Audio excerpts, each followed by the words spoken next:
Good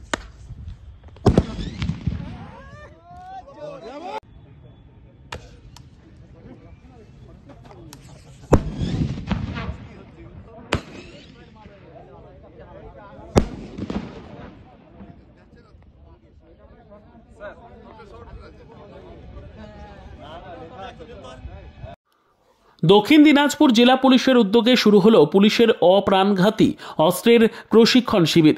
বৃহস্পতিবার গঙ্গারামপুর স্টেডিয়ামে অনুষ্ঠিত হয় এই প্রশিক্ষণ শিবির। প্রশিক্ষণে অংশ নেন sub inspector, assistant sub inspector, constable, RAF, combat force পদমর্যাদার অন্তত 60 জন পুলিশ আধিকারিক কর্মী। সেখানে তাদের stun grenade, tear gas, rubber bullet, dye marker grenade ব্যবহারের প্রশিক্ষণ দেওয়া হয়। কড়া নিরাপত্তায় বৃহস্পতিবার দিনভর ওই প্রশিক্ষণ চলে।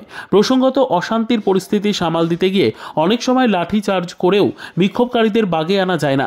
সেই সময় জলকামান, কাঁদানে গ্যাসের সেল ফাটানো বা রাবার বুলেট ছুঁড়ে ক্ষুব্ধ জনতাকে ছত্রভঙ্গ করার রেওয়াজ রয়েছে।